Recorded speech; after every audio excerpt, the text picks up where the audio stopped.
Bueno, en este video vamos a ver la solución de un examen de álgebra respecto a las unidades de cónicas. Vamos a ver también geometría analítica en polares y gráficas según ecuaciones paramétricas. Vamos a ver el primer ejercicio. El primer ejercicio dice, dada la siguiente cónica, identificar y rellenar en caso de corresponder, y me da la cónica expresada en paramétrica, en ecuaciones paramétricas, donde x vale 3 más 2 secante de θ e y vale menos 2 más 5 tangente de θ, con θ entre 0 y 2pi.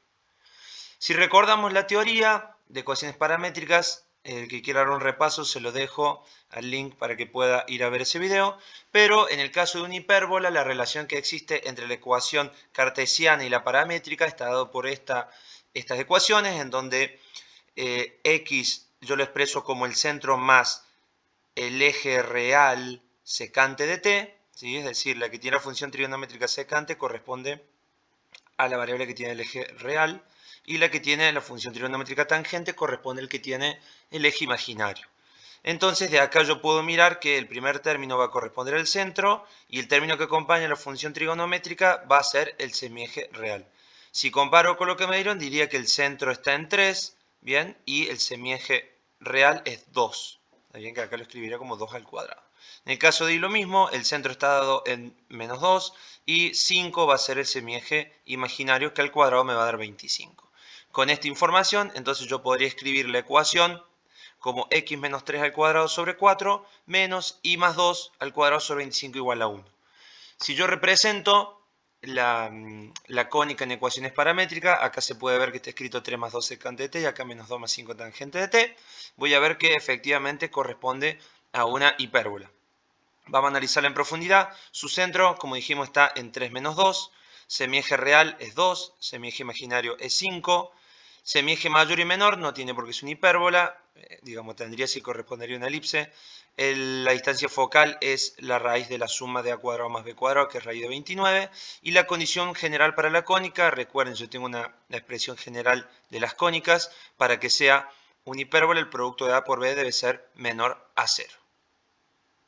Finalmente, el tema de las asíntotas, tengo acá la ecuación, las asíntotas se obtienen de igualar a 0 y despejar. Haciendo esto obtengo las ecuaciones de las dos asíntotas, en este caso es más menos b sobre a. Si yo ya sé que b vale 5 y a vale 2, entonces completo y tengo las dos asíntotas. Una, y más 2 igual a 5 medios de x menos 3 y la otra de signo opuesto. Si grafico tanto la cónica como las asíntotas, obtengo algo como lo que se ve, que efectivamente corresponde a la hipérbola que estábamos analizando. Seguimos, el punto 2, ya nos metemos en polares, me da una gráfica que corresponde a r igual coseno de 4θ. Entonces, primero para su análisis, también les vuelvo a decir, si no recuerdan mucho, les dejo el repaso de lo que sean gráficas en coordenadas polares, pero si hablamos de la figura de las rosas, tienen estas dos formas, en donde corresponde a una constante por el seno de θ multiplicado por algún valor n, esto también es un escalar, o coseno, ¿sí? Puede ser seno o coseno. Y n lo que me va a determinar es el número de hojas. Si n es par, tiene 2n hojas, si n es impar, corresponde a n hojas. En este caso, vemos que la función es coseno, bien, el valor de a vale 1, y n vale 4. Si es 4 es par, entonces debería tener 2 por 4, 8 hojas. Entonces efectivamente corresponde a una rosa de 8 hojas. Si yo lo grafico en el desmos, acá lo pueden ver, tengo a más b coseno de 4θ. A le puse 0, lógicamente, b va a valer 1. Tenemos la representación de la rosa de 8 hojas. Me pide 3 puntos que pertenecen a la gráfica, muy simple, entonces digo para θ 0, reemplazo, hago 4 por 0, 0, coseno de 0, 1, por 1 me va a dar 1. Lo mismo hago para θ 90 y lo mismo hago para θ 45 grados.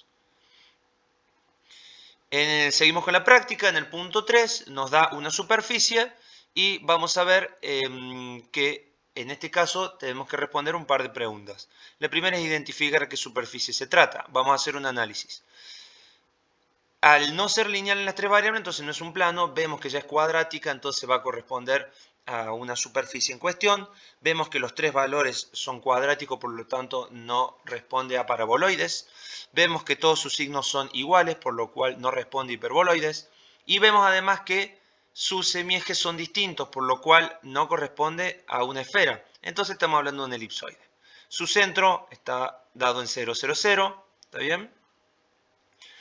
Y sus intersecciones, vamos a hacerlo así, con el eje de las X, hago Y0 y Z0. Si hago Y0 y Z0, estos dos términos se me van.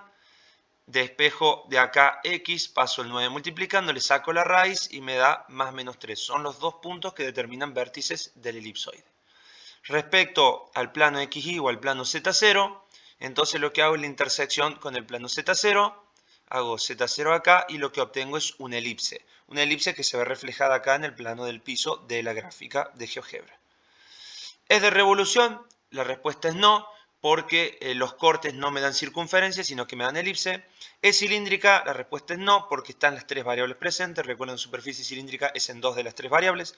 ¿Es un plano? No, porque no es lineal en sus tres variables, como dijimos recién. ¿Pasa por el origen? No, porque si hago 0x, 0y, 0z, 0x, 0y, 0z, me queda 0 igual a 1, lo que es una inconsistencia. ¿El punto 1, 0, 1 pertenece a la gráfica? No, porque si hago x1, y0 y z1, me queda un noveno más un 25avo igual a 1, lo cual es una inconsistencia. Y me pide dar tres puntos que pertenezcan a la gráfica. Yo di 3, pero me pide 1. Por ejemplo, el 3, 0, 0, 3 de x, 0 de y, 0 de z. 0 de y, 0 de z, estos dos números se me van. Si yo hago 3x, 3 cuadrados es 9, 9 dividido 9 es 1. ¿Sí? Lo mismo pueden probar con estos dos puntos. Pasamos a la teoría. La teoría me pide encuentre la ecuación general de un plano que pasa por el origen. La ecuación del plano general que pasa por el origen no tiene el término d, entonces ax más bi más z igual 0. Sea la superficie un cono para el eje x, ¿cuál es su ecuación genérica? Y puedes esbozar la gráfica o dar su ecuación ordinaria. La ecuación es negativa en el eje donde está apoyado el cono. También como dice que es el eje x, entonces este es negativo, lo demás positivo. Y en vez de estar igualado a 1 como el hiperbóloide de una hoja, está igualado a 0. Miren lo que dice la gráfica en el GeoGebra, hice algunas intersecciones para que se vean y vemos el cono que está a lo largo del eje de las X. Y por último me da una gráfica en polares, 3 coseno de tita, dar 3 puntos que pertenecen a la gráfica y decir la simetría. Entonces lo mismo que hicimos recién, doy tita 0, saco el valor de R, tita 90, reemplazo, saco el valor de R y lo mismo para 180. Estos puntos los elegí yo, pueden elegir otros mientras se cumpla esta ecuación. La gráfica, lo vemos acá, de vuelta usamos el Desmos, yo usé ahora que B vale 3, me da una circunferencia. Y después respecto a las simetrías, vamos a decir que es simétrica respecto al eje polar, porque si reemplazo tita por menos tita la ecuación no cambia, pero no es simétrica respecto al polo, porque si cambio R por menos R la ecuación ya cambia. De esta manera entonces hemos mostrado la solución a un examen que tiene los temas de geometría analítica en el plano, hablamos de cónicas, hablamos en polares y hablamos de ecuaciones paramétricas y finalmente también vimos superficies. Muchas gracias a todos, nos vemos en el próximo video.